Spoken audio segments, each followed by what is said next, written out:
ኢየሱስ ኦሮሞ ነው። እሺ ኢንተርቪው ስታረገኝ መጀመሪያ 3 ነገሮችን አይቻለሁ። እሺ ሰማይ ቤት ኤርኩና አንድ ቀን የተጻፈ ጽሁፍ እሺ በአማርኛም በእንግሊዘኛም አይቻልም።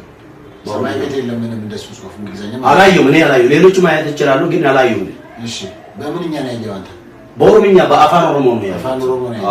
አዎ ምን የሚላየ ለምሳሌ ድሬ አራራ በአፋን ኦሮሞ አደባባይ እሱን ድሬ አራራ ብለህ ጥራ። አንተ ብራሲል ከዛሬ ጀምረ ታዘዝ ጥሩ ነው።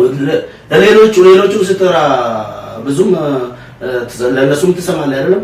እሺ ከዛሬ ጀምረ አንተ መስቀል አደባባይ ትተህ ድሬ አራራ ብለህ ጥራ። ለአንተ ከአንተ ነው የሚጀምረው፣ ከካሜራማን ነው የሚጀምረው። እሺ ድሬ አራራ ብላችሁ መጥራት አለባችሁ። እና ጥሩ ለምን እንደዚህ አልኩት ታውቃለህ? አንድ ቀን ኢየሱስ በአማርኛም በእንግሊዘኛም በሌላ ቋንቋም ለኔ ተናግሯል። በኦሮምኛ ስለሚናገር ኢየሱስ ኦሮሞ ነው። አይ መቼም መጽሐፍ ቅዱስ ሲናገር ከአይሁድ ወገን እንደሆነ ወደ ገዛ ወገኖቹ ሄደ፣ የገዛ ወገኖቹም አልተቀበሉትም ምናምን ይላል እንጂ ሌላ አይልም። እንዴት ነው?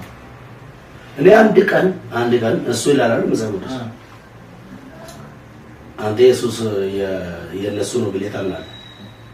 ከዛ ነው ብለህ ያው ዘሩ ዛማ ይናገራል ያወራል እኮ መቼም ያው ይናገራል አለ። ስለዚህ መቼም የማርያምንም የዘራ እኔ ከቤት ከገባ በኋላ አስታርቀው እኔ ነገር አለ። እሺ አስታርቀው እዛውና አስታርቀው እስቲ ማስታረቅ ነገር አንድ ቀን ድምጽ ሲሰማ በኦሮምኛ ስለሰማ በጣም ፐርፌክት የሆነ ኦሮምኛ እጉን የጠበቀ የአፋን ኦሮሞ ከሱ ስለምሰማ